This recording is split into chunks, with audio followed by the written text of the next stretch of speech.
সবাইকে হ্যাপি দোলযাত্রা। সবাইকে হ্যাপি দোলযাত্রা। সবাইকে সবাইকে হ্যাপি দেবদোল। সবাইকে হ্যাপি দেবদোল। তোমরা সবাই ভালো মতো হোলি খেলো এবং সবাই সুস্থ থাকো। আর একটা কথা, কেউ পশুদের গায়ে রং মাখাবে না, কারণ আমরা যেরকম গা স্নান করে গা পরিষ্কার করে নিতে পারি, তারা গা পরিষ্কার করতে পারে না। সেটা তারা চেটে চেটে পরিষ্কার করে, তার ফলে তাদের অসুখ হতে পারে এবং অনেক কেমিক্যাল রঙযুক্ত রং মাখালে তাদের শরীরে ইনফেকশনও হতে পারে।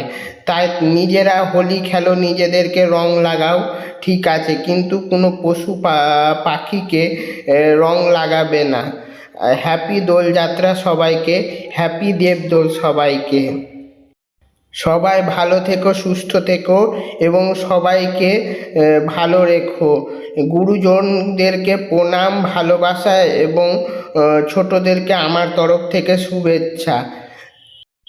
এবং কেউ রং না মাখতে চাইলে তাকে জোর করে রং মাখিয়ে বাইরের কাউকে বিরক্ত করো না, কারণ তারা হয়তো কোনো কাজে যাচ্ছে, তাদেরকে রং মাখিয়ে তাদের দিনটা খারাপ করো না। সবাই নিজেদের নিজেদের মধ্যে দোল খেলো, তাতে কোনো অসুবিধা নাই, কিন্তু যে রং মাখতে চাইছে না তাকে রং মাখিয়ে বিরক্ত করো না। হ্যাপি দোলযাত্রা, হ্যাপি দোল পূর্ণিমা সবাইকে।